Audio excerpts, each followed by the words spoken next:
Hello दोस्तों, स्वागत है आप लोगों का आरपी10 करियर में। सो गाइज, आज हम डिस्कस करने जा रहे हैं। हमारे एक सब्सक्राइबर ने हमसे क्वेश्चन पूछा था कि how to become a CEO after 12th। कौन सी ऐसी डिग्रीज होंगी, कौन से ऐसे कोर्सेज होंगे जो एक सीईओ बनने के लिए ज़रूरी है। तो यही इस वीडियो में डिस्कस करेंगे, आपकी बहुत सारी क्वेरीज सॉल्व हो जाएंगे। तो चलिए गाइज शुरू करते हैं बिना टाइम वेस्ट किए फालतू का।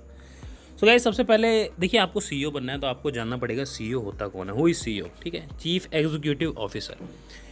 ये एक टॉप लेवल की पोजीशन होती है किसी भी कंपनी में। सबसे बड़ा पोजीशन यही होती है guys, chief executive officer, highest, जैसे कि लिखा हुआ है highest ranking executive in a company.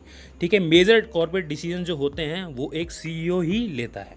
जैसे कि कंपनी की ग्रोथ कैसे होगी, प्रॉफिट कैसे कमाना है, ठीक है, कंपनी को किस तरफ ले जाना है, किस डायरेक्शन में ले जाना है, कौन कौन सी चीज़ों से रिलेटेड चीज़ें की ज़रूरत है, ठीक है, इकोनॉमी ऑफ स्केल कैसे करनी है, कंपनी को कितना एक्सपेंड करना है, कितना डिट्रेंच करना है, मतलब कितना कम करना है, ठीक है, कहाँ पर कंपनी के कैसी मशीनरीज वगैरह खरीदने, बहुत सारी चीज़ों से रिलेटेड डिसीजन यही सीईओ ही लेता है। बड़े बड़े कुछ चीज़ों में डिपेंड भी करता है क्राइटेरिया, जैसे कि मान लो अगर कोई बड़ी ऑर्गेनाइजेशन तो उसमें मेजर जो डिसीजन होते हैं, कौन सी स्ट्रेटजी अप्लाई करनी है, कैसी स्ट्रेटजी अप्लाई करनी है, marketing related decision, finance, HR, अलग अलग डिपार्टमेंट के हिसाब से डिसीजन लेना होता है। ठीक है, और अगर कोई स्मॉल स्केल कंपनीज़ है तो उसमें दोनों तरह के डिसीजन लेता है। वो ग्रोथ से रिलेटेड डिसीजन लेता है, वो फंडामेंटल डे टू डे जो वर्क होता है उससे रिलेटेड डिसीजन होता है। लेकिन जो बड़ी कंपनीज होती हैं वहाँ पे मैनेजर्स होते हैं जो कि day to day related decision लेते हैं। इसीलिए चीफ एग्जीक्यूटिव ऑफिसर को मेनली जो मेन चीज़ है, ग्रोथ वगैरह वगैरह जो बड़ी बड़ी चीज़ होती हैं उन पे फोकस करना होता है। तो ये एक फंडामेंटल तरीका है, आप समझ पाएंगे कि सीईओ होता क्या है।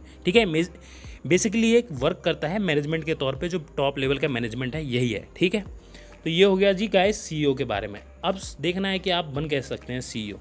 तो सबसे पहले तो आपको मैं बता दूं कि देखिए गाइस, कोई ऐसी डिग्री है, कोई ऐसी डिग्री नहीं है, नो डिग्री, कोई ऐसी डिग्री नहीं है जो कि आपको गारंटी दे, एश्योरेंस दे कि आप एक सीईओ बन सकते हैं। कोई ऐसी डिग्री नहीं है।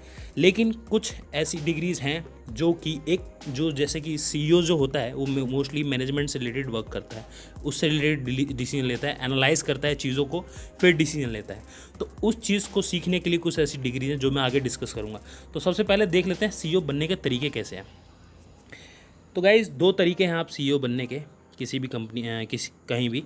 तो स्टार्ट योर ओन कंपनी। ठीक है, सबसे पहले तो ये देख लीजिए, start your own company and become CEO. बहुत सारे बड़े बड़े स्टार्टअप्स हैं जो कि बने हैं और जिन्होंने स्टार्ट किया है वो उनके सीईओ हैं। और become a CEO in other companies, बहुत सारी बड़ी कंपनीज़ है। एग्जांपल के तौर पे देखिए, आपको एग्जांपल ही दिखा देता हूँ मैं सीधे। एग्जांपल के तौर पे देखिए, ऊपर वाला जो है ये जो ऊपर वाला प्रोपोर्शन है ये एग्जांपल है स्टार्टअप्स का, और जो नीचे वाला है ये एग्जांपल है जो बड़ी बड़ी कंपनीज़ में जो पढ़ लिख के सीईओ बने हैं। ठीक है, तो ऊपर वाले एग्जांपल में देखिए भाविश अग्रवाल हैं, पढ़े लिखे तो ये भी हैं, ऐसा नहीं है कि पढ़े लिखे नहीं हैं, लेकिन ये सीईओ इन्होंने खुद की अपनी कंपनी स्टार्ट करी और वो उसके सीईओ हैं। ऐसे ही विजय शेखर शर्मा है जो कि पेटीएम के सीईओ हैं, ये ओला के सीईओ हैं भाविश अग्रवाल। अब देखिए, गूगल के सीईओ हैं सुंदर पिचाई, इन्होंने आईआईटी से पढ़ाई करी है। ठीक है, यूएस में भी जाके पढ़ाई करी, उसके बाद ये सीईओ बने हैं। ठीक है, तो मतलब ऐसे ही नहीं कि सीधे पढ़ाई करके डायरेक्ट बन गई, थोड़ा एक्सपीरियंस लिया, टाइम टू टाइम वर्क किया, उसके बाद सीईओ बने हैं। उस लेवल पे पहुंचने के बाद कुछ सेट ऑफ स्किल्स गेन करिए, अलग अलग एक्सपीरियंस गेन करिए, उसके बाद ही सीईओ बने। ऐसा नहीं कि डायरेक्ट बन जाएगा कोई बंदा। अगर कोई स्टार्टअप भी करता है वो भी डायरेक्ट नहीं बनता, उसे भी टाइम लगता है, क्योंकि एक स्टार्टअप को सेट होने में समय लेता है। तो बहुत सारी चीज़ों से रिलेटेड मेहनत करना पड़ता है, टाइम लगता है, लेकिन आप बन सकते हैं। ऐसा कुछ नहीं है कि नेगेटिव मत जाइएगा कि नहीं बन सकते हैं, लेकिन बहुत कम लोग होते हैं, चुनिंदा लोग होते हैं, क्योंकि भाई एक टॉप लेवल कंपनी में एक नंबर 1 की पोजीशन पे जाने वाला है कोई एक ही होता है, हज़ारों लोग काम करते हैं। ठीक है, तो ये फंडा है। माइक्रोसॉफ्ट के हैं सत्य नडेला, ये भी सीईओ बने हैं, पढ़ लिख के ही बने हैं। ठीक है, अपना पढ़ाई होती है, कुछ सेट ऑफ स्किल्स होती हैं, क्योंकि ये टेक्नोलॉजी कंपनी है तो इन्होंने टेक्नोलॉजी से रिलेटेड पढ़ाई करी है। एमबीए भी शायद पता नहीं इन्होंने किया है, शायद सुंदर पिचाई ने एमबीए किया है, एमएसबी किया है। सत्य नडेला के बारे में मेरे को इतना आइडिया नहीं है, याद नहीं है मुझे। तो गाइज़ आप देख लीजिएगा, ऑनलाइन चेक कर लीजिएगा, आपको पता चल जाएगा। तो गाइज़ ये है थोड़ा एग्जाम्पल आपको बताना था। तो ये दो तरीके हैं। ठीक है, आपको देख लिया आपने, ये दो तरीके हैं आपके, start your own company and become CEO और become CEO in other company, दो तरीके हैं। अब जो मैं बताने वाला था, जो एमबीए के बारे में बात कर रहा था, तो देखिए गाइज़, जो सीईओ होता है ना वो मैनेजमेंट रिलेटेड वर्क करता है, और जो एमबीए है ना, एमबीए या बीबीए कोर्स हुआ, ये मैनेजमेंट से रिलेटेड थोड़ी स्किल्स आपको सिखाती हैं। ठीक है, बेसिकली यही है ना, मैं एमबीए से मैनेजमेंट रिलेटेड स्किल्स सिखाती हैं। आईएम्स जो होते हैं क्या करते हैं, मैनेजमेंट रिलेटेड स्किल्स पढ़ा रहे हैं। ठीक है, केस स्टडीज़ पढ़ाते हैं। ठीक है, प्रैक्टिकली ज़्यादा फोकस करते हैं आईएम्स वगैरह।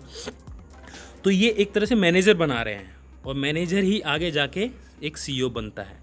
लेकिन ऐसा कोई कंफर्म नहीं है कि आप एमबीए करेंगे तो पक्का सीईओ ही बनेंगे, ऐसा कोई गारंटी नहीं है। ठीक है, आप में से बहुत सारे लोगों ने देखा होगा कि बहुत सारे ऐसे भी सीईओज़ हैं जो कि कॉलेज जिन्होंने किया ही नहीं है, मतलब जिन्होंने डिग्री तो करी ही नहीं है, ठीक है, 12th के बाद भी सीईओ बन गए हैं, बहुत बड़े बड़े पोजीशंस पे हैं। बहुत सारे लोग, एग्जांपल मेरे को याद नहीं आ रहा है नाम, तो ऐसे लोग भी हैं। तो कोई गारंटी नहीं है कि आपको कोई डिग्री करेंगे तो ही बनेंगे या डिग्री नहीं करेंगे तो भी बन जाएंगे, ऐसा कोई गारंटी नहीं है। तो गाइज़ आशा करता हूँ इस वीडियो से आपको बहुत कुछ जानने को मिला हो। लाइक कीजिए, शेयर कीजिए एंड सब्सक्राइब कीजिए हमारे चैनल को। Thank you very much guys देखने के लिए, थैंक यू वेरी मच।